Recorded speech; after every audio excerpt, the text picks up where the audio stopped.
Love 2 days அப்புறம் record பண்றேன். வந்து மார்க்கெட்டை பார்க்க வரணும், என்ன ஆயிடுச்சு சொன்னதெல்லாம் தப்புன்னு சொல்லியாச்சு.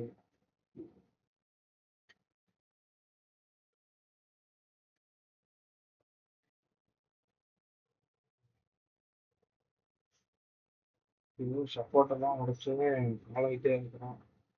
மேலே போகணும்னு நினைச்சேன், கீழே போயிட்டே இருக்கிறான். எவ்வளோ தூரம் போகணும்னு தெரியல. எனக்கு தெரிஞ்சு நாளைக்கு ரிட்டர்ன் ஆகியே ஆகணும். ரிட்டர்ன் ஆகணும், ஆகியே ஆகணும். ஏன்னு சொல்றேன்னா, almost over over sold region வந்தாச்சு. இப்போ டேட் என்ட்ரிகளை பார்த்தோம்னா என்ன ஆயிருக்கும், இந்த இடத்துல ஆல்ரெடி ஒன்று, ரெண்டு, மூணு டைம் சப்போர்ட் எடுத்துருச்சு இதே இடத்துலயே. இந்த இடம் வந்து ஒரு ஸ்ட்ராங் சப்போர்ட். 23,460 வச்சுக்கோங்களேன். இப்போ மார்க்கெட் அதே இடத்துல தான் முடிஞ்சிருக்கு. பார்த்தீங்கன்னா RSI 40 ஒன் ஆஃப் டைம் போய் பார்த்தீங்கன்னா உங்களுக்கு தெரியும் கிளியர். இப்போ RSI வரும் 23 வெளி ஓவர் சோல்ட் ரீஜன். இதுக்கு முன்னால் செல்லர்ஸ்க்கு இடம் ட்ராப் தான். இப்போ அப்படி போகிறாங்க, போகிற மாதிரி போவாங்க, நல்லா சோல்ட் ஆவாங்க. whatever it is, நாளைக்கு தான் அந்த மூவ் இருக்கும் நான் எக்ஸெப்ட் பண்ணுறேன். அதுக்கு மேலே பிரேக் அடிச்சிட்டோம்னா ஒன்றும் சொல்கிறதுக்கு இல்லை. ஒரு ஃப்ரீ ஃபால் அங்கேயே வரும். அடுத்து இங்கே தான் சப்போர்ட்டுன்ற ஒருத்தர் இருக்கான். இந்த க்ளோசிங் லெவல் வருவான். அப்படி இல்லைன்னா ரவுண்ட் நம்பர் 23,000 வச்சுட்டு ரவுண்ட் நம்பருக்கு வருவான்.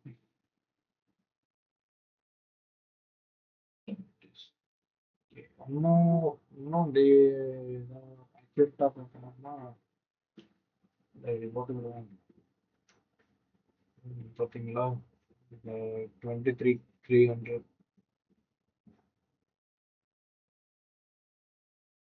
இது ஒரு ஸ்ட்ராங் லெவல். அதுக்கு கேள்விப்பட்டு 23,923 இதுக்கெல்லாம் பாசிபிலிட்டி கம்மின்னு சொல்ல முடியாது, வாய்ப்பு இருக்கு.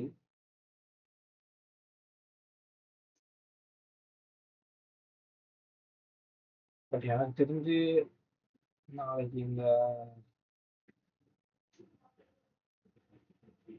23,300 வந்து தொட்டுட்டு சரியான பையிங் வரும் அப்படின்னு நான் எக்ஸ்பெக்ட் பண்றேன். நாளைக்கு ஒரு வேளை நான் 23 நாளைக்கு நான் மார்க்கெட்டை வாட்சே பண்ணலனாலும் பண்ண மாட்டேன்னு ஒரு இருந்தாலும் நாளைக்கு இந்த 24,300 கீழே மார்க்கெட் வந்துச்சுன்னா நான் கண்டிப்பா பை பண்ணுவேன். ஒரு பொசிஷனாக எடுக்கிறேன். What it is. என்கிட்ட கேபிட்டல் எவ்வளோ இருக்கு, சரி ஏதோ நான் கிட்ட எடுத்து வச்சிருக்கேன் பார்ப்போம். என்கிட்ட எவ்வளோ ஃபண்ட் இருக்கு, என்கிட்ட 4,000 இருக்கு. நைஸ், 4,000 வச்சிருக்கேன். இதை வச்சு தான் நாளைக்கு கண்டிப்பாக ஒரு பொசிஷன் எடுத்துருவேன். ஒரு வேளை நான் மார்க்கெட்டு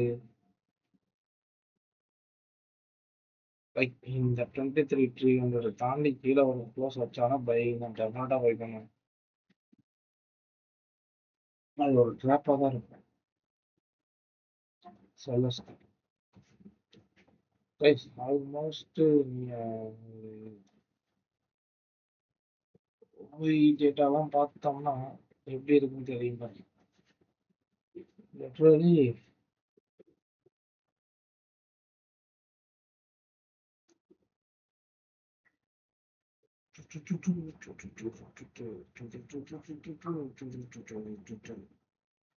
சைடு போயே இல்லை. ஏன்னா ஆல்ரெடி எல்லாம் தள்ளிட்டாங்க. இப்போ விற்கிறதுக்கு ஒன்று நாலான்ற மாதிரி ஆகிட்டு பாருங்க. சவுத் சைடு பார்த்தீங்கன்னா ஓரளவுக்கு இருக்கும் லிக்விட். மார்க்கெட்டுக்கு எடுத்து ஆகணும், மேலே போய் தான் ஆகணும். நாளைக்கு ஒரு வேலை 23,300 கீழே மார்க்கெட் போகுது அப்படின்னா இந்த 93ன்றது ஆல்மோஸ்ட் 50 சம்திங் வந்துடும். ஓகேங்களா? ஒரு வேளை மார்க்கெட் நாளைக்கு கீழே டு 50 அந்த ரேஞ்சுக்கு போனோம்னா ஒரு 30 ருபீஸ்க்கு இந்த 23,400 ருபீஸை வாங்கலாம். 30 ருபீஸ்க்கு வாங்கினா it will definitely 120, 150 in a short period. நாளைக்கு நான் எக்ஸ்பெக்ட் பண்ணுறேன். என்னோட ரூல்ஸை வயர் பண்ணுறேன். பார்ப்போம். ஓகே, நீங்கள் மறுபடியும் சொல்கிறதுக்கு இல்லை. அப்போ நீங்கள் வந்து அடித்து தள்ளிக்கலாங்க. இதே முதல் நாள் அப்படியே ட்ரெண்டாக கண்டினியூ ஆகிடுச்சு. இஎம்ஐ தாண்டி க்ளோஸே வைக்கிற பாருங்க. இதுக்கப்புறம் ஒரு சைடுவேஸ் தான் நாளைக்கு எக்ஸ்பெக்ட் பண்ணுறேன். பார்ப்போம். இப்போதான் 1 இயர் முன்னாடி பார்த்தா எல்லாம் நியூட்ரலாக இருந்தாங்க. அது கூட ஏற்றிட்டு தான் நாளைக்கு ஒரு பையிங் ஆப்பர்ச்சுனிட்டி எக்ஸ்பெக்ட் பண்ணலாம். பார்ப்பேன், நான் பார்ப்பேன். Okay, India weeks 16. ஓகே, இதெல்லாம் நல்ல ஒரு ஸ்டெம்டி பண்ணுறதான். எனக்கு தெரிஞ்ச நாளைக்கு நான் நிஃப்டி எடுக்கிறதுக்கு பதிலாக பிஎஸ்சியை எடுத்துடலாமோ அப்படின்னு நான் யோசிக்கிறேன். பிஎஸ்சி வந்து பார்த்தீங்கன்னா 17,000 ஆகும். அது வேற. அது வேற நாளைக்கு மார்க்கெட்டு கவர்லாம்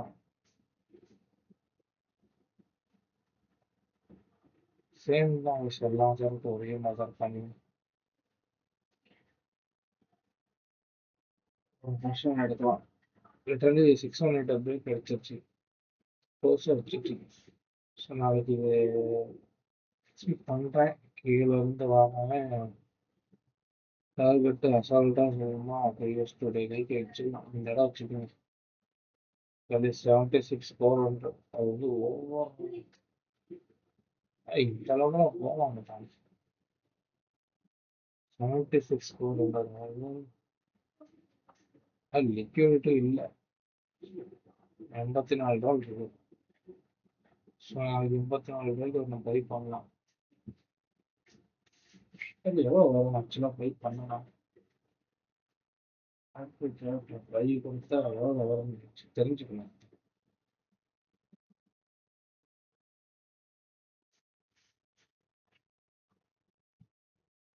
இது 1700 தேவைப்படுது.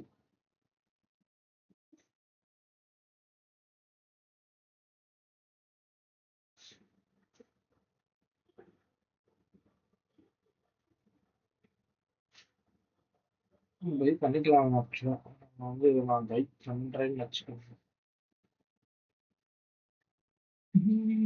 1700 நான் லாஸ் பண்ண போகிறேன். தனியாக வேற. I can see that.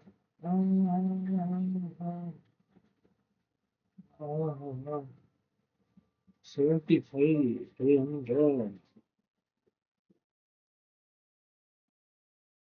Guruvayurappa, Guruvayurappa,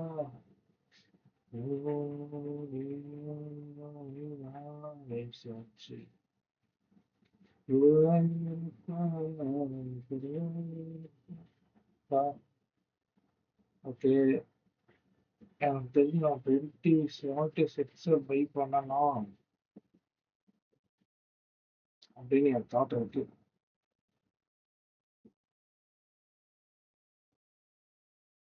சரி, நாளைக்கு ஏன் இப்பயே ப்ளேஸ் பண்ணிடலாமா?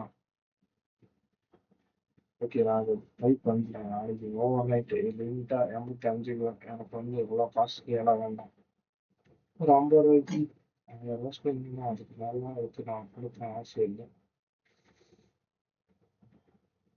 லைட்டாக ட்ரை பண்ணுறேன். நாளைக்கு காலைல பை ஆகிக்கும் தெரிஞ்சு.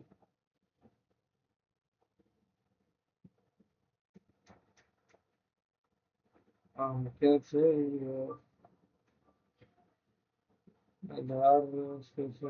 Right, please continue. Oh yeah, மறந்துட்டேன். Okay, sorry. Close close. Okay. Sorry சொல்ல மறந்துட்டேன். எஸ்பிஐ டேட்டா பார்க்கலாமா? இன்னைக்கு என்ன பண்ணியிருக்காங்க? மார்க்கெட்டு கவுந்திருக்கு. ரீட்டைலர்ஸ் பார்த்தீங்கன்னா காலை செல் பண்ணி பொட்டை போயிட்டு வந்துருக்காங்க. ஒரு ஆச்சரியமா இருக்கு எனக்கு. லிட்டரலி ப்ராஃபிட்ல தான் இருந்திருக்காங்க. இன்னைக்கு ஃபுல்லாக ப்ராஃபிட் எடுத்திருக்காங்க. ஆச்சரியமா இருக்கு. டைரக்ஷன் ஆகி அழகா ஐடென்டிஃபை பண்ணிட்டாங்கன்னா புரியல எனக்கு. இது கொஞ்சம் வித்தியாசமா இருக்கு எனக்கு இன்னைக்கு. இது கொஞ்சம் நான் நோட் பண்ணிக்கிறேன். இதுதான் ஃபர்ஸ்ட் டைம் பார்க்குறேன். டைரக்ஷனும் கரெக்டாக இருக்கு, ரீட்டைலர்ஸ் ஃபேவராகவும் இருக்கு. எஃப்ஐஎஸ்லாம் காலை பை பண்ணியிருக்காங்க. புட்டே சொல்லிட்டு ப்ரெஷர் மேக் பண்ணுறாங்க. ஃபண்ட் மேனேஜர்ஸ் காலையும் ட்ரெண்டையும் புட்டையும் விட்டு வச்சிருக்காங்க. ஆக்சுவலி மார்க்கெட் சைடு சாதாரண ஃபைல் பண்ணியிருந்தாங்க. பட் சொல்றதுக்கு இல்லாத அளவுக்கு மார்க்கெட் இறங்கிட்டு இருக்கு. அதான் எஃப்ஐஎஸ் பார்த்தோம்னா 3000 செல் பண்ணியிருந்தாங்க. வெளியே டிவிஐ 5000 பை பண்ணியிருப்பாங்க. ம், இது எனக்கு ஒரு பெரிய ட்ராப் வரலாம் தோணுது. ரீட்டைலர்ஸ் விட்டு கொடுக்க மாட்டானுங்க. இதை விட்டு கொடுத்துருக்கோம்னா அதுக்கு காரணம் என்னவா இருக்கும்? இந்த ட்ராப் அடிக்கிறதா இருக்கும். எனக்கு 23 வந்து கீழே வந்துச்சுன்னா நான் பை பண்ணுவேன். அது நான் உடனே பை பண்ண மாதிரி நாளைக்கு. மார்க்கெட் வந்து 23 பேங்க்ஸ் பண்ணோம். அதே மாதிரி சென்செக்ஸ் பார்த்தோம்னா இது இந்த லோ வந்து தொண்ணூத்தி தப்பு இடத்துக்கு பொசிஷன் எடுக்கிறதுக்கு யூஸ்வலி லிட்டரலி 74,000 வச்சுக்கலாமே. இதெல்லாம் அசால்ட்டாக உண்டு வர்ற கேஸ். 74,000 கீழே வந்துச்சுன்னா நாளைக்கு பொசிஷன் எடுக்கிறேன் வாட் எவர் இட் இஸ்.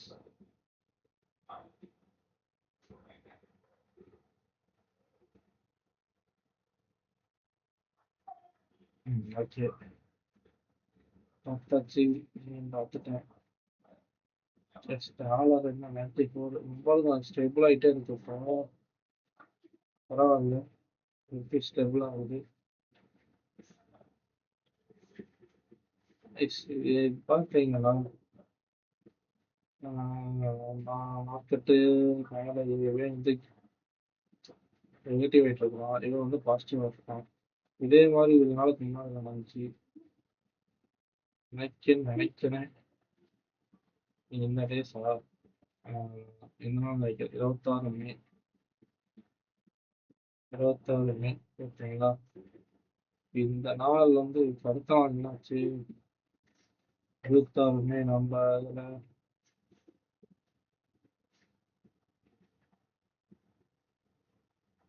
26 மே ஓகேங்களா. 26 மே நாளைக்கு முடிஞ்சிச்சு. மார்க்கெட் அன்னைக்கு சைடு வேஸ். இப்போ நாளைக்கு சைடு வேஸாக இருக்க பாசிபிலிட்டிஸ் இருக்கு. அப்போ இந்த 27ஆம் தேதி என்ன ஆயிருக்குன்னு பார்ப்போமா?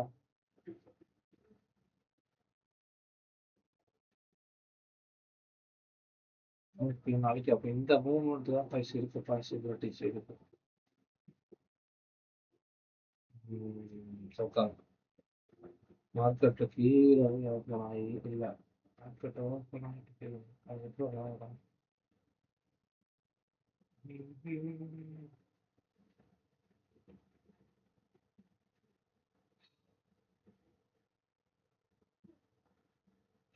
அப்போ ஓகே, ஸ்பெஷல் சொல்கிறதுக்கு இல்லை.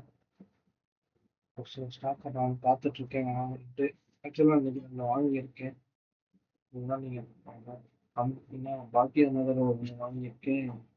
ஹைரஸ் வெல்னஸ் சொல்லியிருக்கேன். வேர்ல்டு பீஸ் எடுத்துட்டேன். விஷுவலைஸ் வச்சுருந்தேன், அதை எடுத்துட்டேன். ஒரு 15 ருபீஸ் லாஸ் வச்சுருந்தேன்.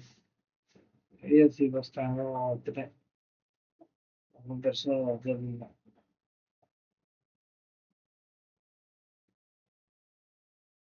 நேற்று முந்தா நேற்று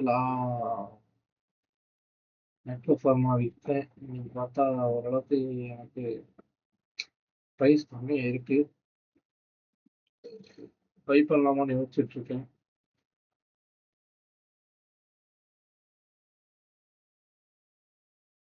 ஏன்னு சொன்னா அது நல்ல இது இருக்கு. கம்மா தெரியுமே. So,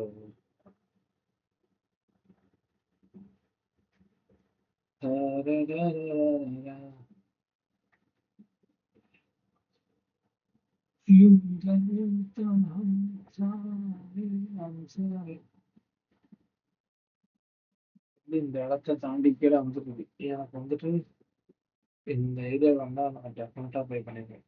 சரி அதுதான் அதை பார்த்துருக்கேன். இதை வச்சுருக்கேன் வச்சுக்கோங்க. அதே எனக்கு வந்துட்டு ஒரு 840 850 அந்த ரேஞ்ச் வரட்டும். நாளைக்கே பை பண்ணிடுவேன். கரெக்டா விஷயத்துல வித்துட்டேன். என்னோட ஐசிஐ வச்சு தப்ப வித்தேன். ஓகே. சொல்லுங்க இப்ப நான் தான் கால் பண்ணிட்டேன்ல.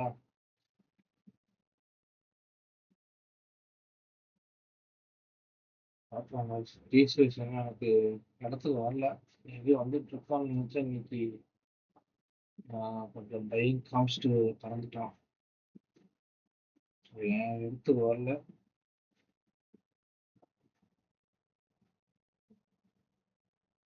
சொல்லி வர வேண்டியது நேற்று. இன்னைக்கு வந்திருக்கணும் வரல. ஸோ ஒருவேளை வந்தாலும் எப்படி நான் இன்னொரு பாயிண்ட் ஆட் பண்ணேன்னா என்னோட ஹோல்டிங்ஸில் வந்துட்டு 3 வந்துடும். ஆவரேஜ் பண்ணும்போது ஆக்சுவலாக ஒரு இப்போ நான் வந்து 297 எடுத்தேன்னா ஒரு இந்த ரேஞ்சுக்கு வந்தாலும் 220ன்னு வச்சுக்கோங்களேன். லிட்ரலி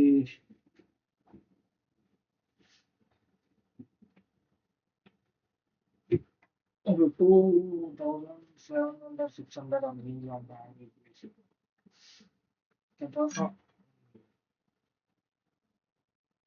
ஓகே வீடியோ எண்ட் பண்ணிக்கிறேன். நாளைக்கு ஏதாவது யூஸ்ஃபுல்லாக கொண்டு வரேன்.